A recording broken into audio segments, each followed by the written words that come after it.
Bonjour à tous et bienvenue sur la chaîne Explique-moi ça. Aujourd'hui, je vous explique les règles de Micro Hero. Là, on est sur la version Hercule, mais sachez qu'il va y avoir d'autres extensions. Je vous rassure, elles sont toutes autonomes. Ça veut dire quoi? Ça veut dire qu'on n'est pas obligé d'avoir toutes les extensions pour jouer. Un paquet permet de jouer.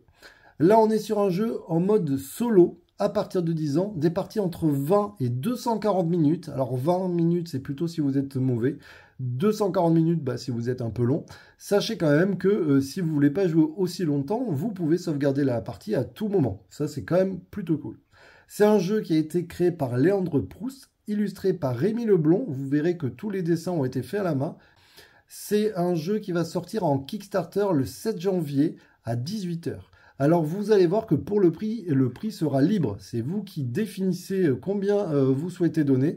Essayez de ne pas faire trop les rats et essayez de penser que derrière, si on est beaucoup et qu'on donne assez, il y aura d'autres extensions, bien entendu.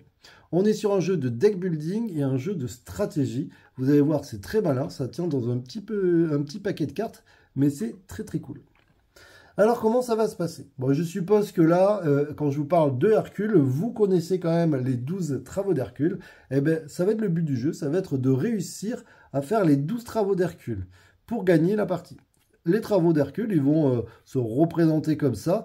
On va avoir à chaque fois un niveau d'attaque, un niveau de vie, un niveau de défense et un pouvoir qui va venir nous embêter.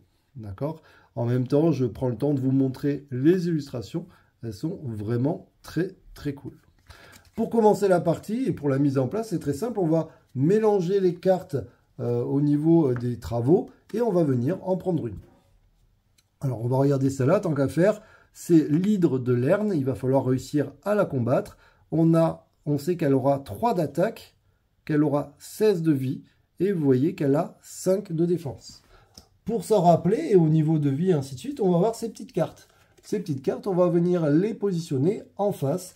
Au niveau, ici, par exemple, du vert, on sait qu'elle a 16 de vie. Et du coup, je vais venir mettre le 16 en face du 16. Comme ça, je sais qu'elle a 16 de vie.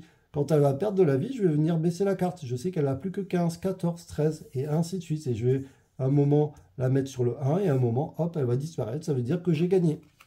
Donc là, on va mettre 16. On va mettre le 5 ici. Et elle a 3 d'attaque. Donc je vais venir hop, la positionner ici. Voilà. Ensuite, on est quand même sur un jeu de deck building. Donc on va prendre nos cartes. Et on va essayer de faire notre deck. Alors vous allez voir qu'il n'y a pas beaucoup de cartes différentes. Il y a des cartes d'attaque, ici, frappe, avec un bouclier rouge. Des cartes d'entraînement. L'entraînement, ça va être les cartes jaunes. Ça va nous permettre de récupérer des cartes, d'améliorer nos cartes. Et oui, parce que je ne vous l'ai pas dit, mais les cartes, elles ont 2 faces. Et vous voyez, vous allez pouvoir les retourner. Et ici, elles vont taper plus fort. C'est vraiment très malin. D'ailleurs, quand vous allez commencer, surtout, il faudra toujours penser à mettre les cartes avec un seul symbole vers le haut. Pas les deux, d'accord? Jamais comme ça. Au début de partie, on est sur un seul symbole en haut. Et on va aussi avoir des cartes blocage, ce sont les cartes bleues. Ça, ça va nous permettre de bloquer les attaques. Une première partie, on vous conseille de prendre 3 cartes attaque dans votre deck, 4 cartes entraînement, et 3 cartes blocage. Les autres, on ne va pas les utiliser, mais on va les mettre de côté dans notre réserve. Et oui, on va en avoir besoin. Pourquoi? Parce qu'on va venir les acheter pour pouvoir améliorer notre deck. Tout simplement. Ces cartes-là, on va venir, donc c'est notre deck, on a pris 10 cartes, et on va venir les mélanger. Et on va pouvoir commencer la partie. Alors, vous allez voir qu'on a une carte qui correspond à notre héros. Ici, c'est Hercule. Et on va regarder, il a, vous voyez, c'est recto verso. Au tout début, on vous dit que Hercule doit commencer en posture surchargée. Vous allez voir qu'il a des pouvoirs. Ici, on nous dit que si, par exemple, je décide de l'engager, on pourra le faire à tout moment.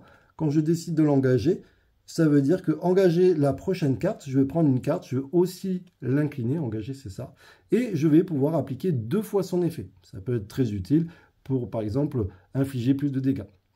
À la fin du tour, on va regarder si la carte est engagée, c'est-à-dire si elle est comme ça, on nous dit qu'il faudra tout simplement la dégager. Si par contre, on ne l'a pas utilisée, dans ce cas-là, on va la retourner. Pareil, on pourra plus tard l'engager pour piocher une carte. d'accord? On vous dira qu'il faut du coup la désengager et la retourner. Ou alors, si on décide de ne pas l'utiliser une deuxième fois, vous voyez, à la fin du tour, on va pouvoir s'en servir pour améliorer des cartes. Et ça, c'est plutôt cool. Mais bon, pour le moment, elle est comme ça. On va avoir nos blessures ici.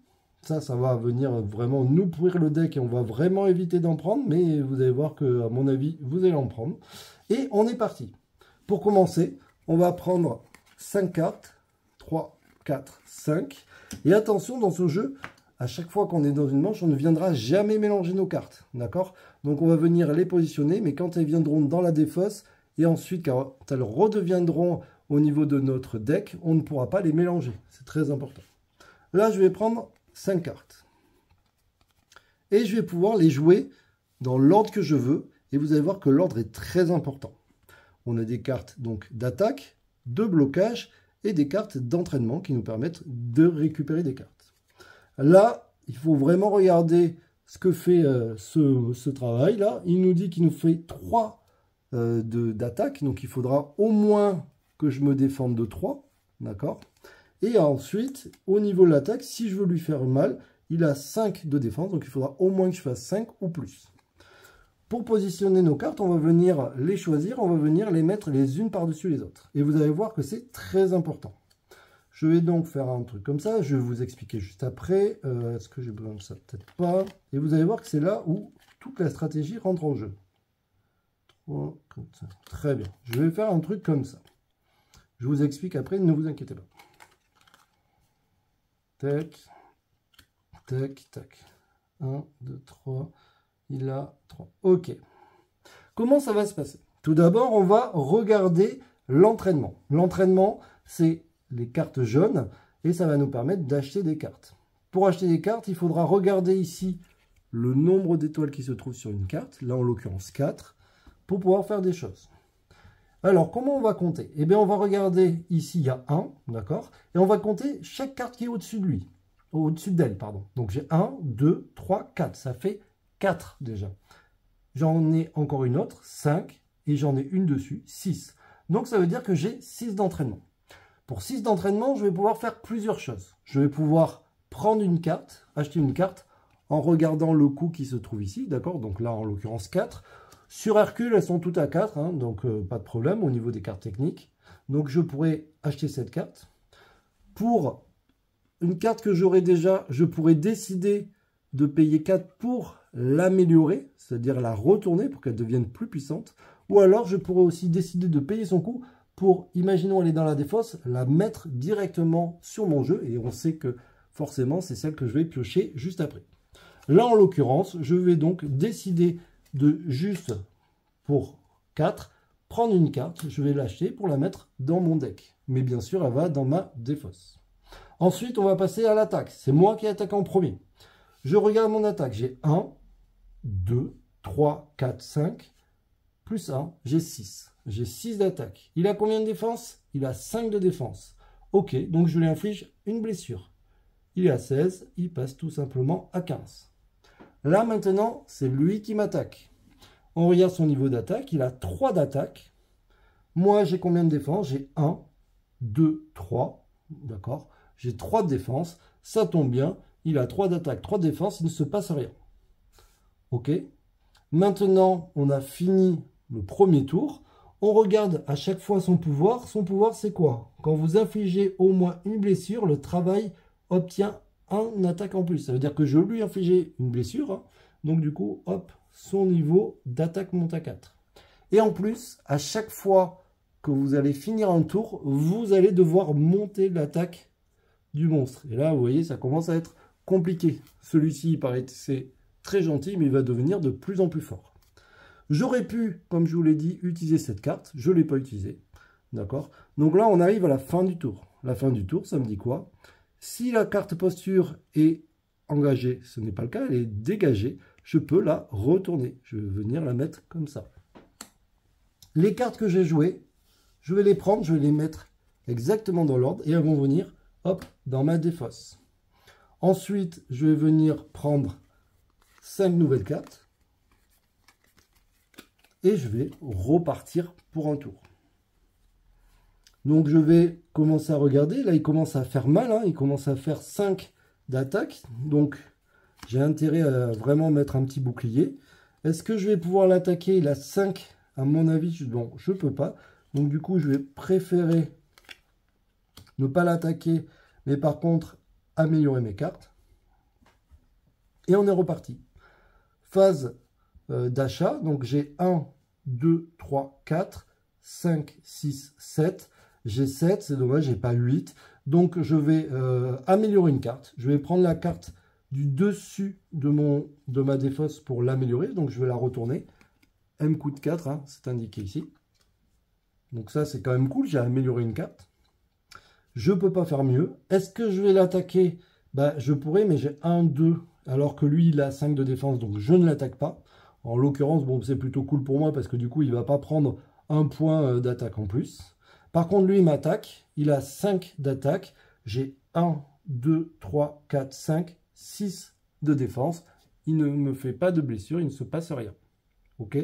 Ces cartes-là, je vais venir les mettre ici dans ma défausse. J'arrive ici au niveau de la carte. Il y a marqué quoi à la fin du tour? Si la carte posture est dégagée, je peux révéler la carte du dessus de votre deck pour l'améliorer. Et puis je la replace sur le dessus de mon deck. Là, je n'ai plus de carte. Donc ce que je fais, c'est que je prends mon paquet, hop, je le retourne. Vous avez vu, je ne l'ai pas mélangé, c'est important. Je prends la première carte et je peux l'améliorer et je la remets sur le dessus de mon paquet. Fin de tour, je vous ai dit, même si je ne l'ai pas blessé, ainsi de suite, il vient, hop, monter ici d'un niveau en attaque. Et on est reparti. Alors, je ne vais pas continuer comme ça jusqu'au bout, hein, vous avez compris, mais je vais vous montrer ce qui se passe quand on va réussir à battre un travail. Là, en l'occurrence, on imagine que j'ai battu ce monstre. Comment ça se passe? Si jamais j'y arrive, vous allez voir, il y a une nouvelle manche qui va arriver. Pardon. Donc, premier truc, imaginons, j'ai réussi, il n'a plus de points de vie. Dans ce cas-là, cette carte, elle va venir ici dans ma réserve. Je pourrais, bien sûr, la récupérer, mais vous allez voir que, aïe, aïe, aïe, elle coûte cher. Hein. Vous voyez que là, ça commence à piquer un peu. Elle a beaucoup d'étoiles. Ensuite, on va venir tirer un nouveau travail. Et là, en l'occurrence, c'est Lion de Némée. Et vous voyez, le coût en XP de toutes les cartes est augmenté de plus 2. Donc là, ça va venir être très embêtant. Elle a 15 de vie. Hop. Elle a 4 de défense. Et elle a 6 d'attaque. Alors attention, vous avez vu, j'ai mis ça. Mais à chaque fois, on va regarder aussi combien on a fait de travaux. Et pour chaque travaux qu'on a fait, on va venir, hop, augmenter ici son niveau de vie. J'en ai déjà réussi 1. Donc du coup, hop, ça va augmenter son niveau de vie à 16. Et là, ça va commencer à être très problématique. Ensuite, je vais prendre toutes les cartes que j'avais. Je vais toutes les remettre en basique, c'est-à-dire que toutes les cartes qui étaient améliorées, hop, je les remets en basique, donc sur un symbole en haut. Et là, j'ai le droit à deux choses. Deux actions. Dans mes actions, vous allez voir, il y en a plusieurs. Je peux décider, pour une action, de prendre une carte qui se trouve ici, une carte technique, hein, pas pour les petits malins, on ne prend pas celle-là, mais une carte technique, celle de base, et la prendre et la mettre dans mon jeu. Je peux décider pour une action de prendre n'importe quelle carte et de l'améliorer dans mon jeu. Ok. Je peux aussi décider de retirer une carte technique qui ne m'intéresserait pas. On imagine que j'ai, je sais pas, j'ai pris beaucoup trop de boucliers ou beaucoup trop d'attaques. Je peux décider de, pour une action, de reposer cette carte et la remettre ici. Ou alors, si jamais j'avais une carte blessure dans mon jeu, je peux décider pour une action de retirer une carte blessure et le mettre dans la réserve. Vous l'aurez compris, généralement, quand on a des blessures, c'est quand même la chose qu'on va faire en premier. Pourquoi? Parce que la blessure, quand vous l'avez dans votre main, elle ne vous sert à rien, elle ne fait rien à part vous pourrir la partie. Voilà. Et on est reparti pour un tour. Je vais venir mélanger mes cartes ce coup-ci, retirer 5 cartes et je vais jouer comme ça. Alors vous allez voir, je vous ai dit que c'était un jeu en solo, mais vous allez voir que vous pouvez jouer en coopération. Et pour cela, il faudra avoir 2 paquets. Et si vous avez 2 paquets de jeux, vous allez pouvoir jouer en coop. Vous allez voir aussi que si jamais vous êtes un petit peu chaud et que vous y arrivez et vous trouvez que c'était un peu facile, vous allez pouvoir améliorer les niveaux. Il existe 2 niveaux supplémentaires. vous allez voir où c'est vraiment compliqué. Moi, j'ai envie de vous dire à très bientôt. N'hésitez pas à l'essayer et puis aussi à vous abonner à la chaîne. Ça me permet de vous faire découvrir de nouveaux jeux. Allez, ciao, ciao. Et puis n'oubliez pas, c'est le 7 janvier. Je vous mettrai bien sûr le lien du Kickstarter à 18 h. Ciao, ciao.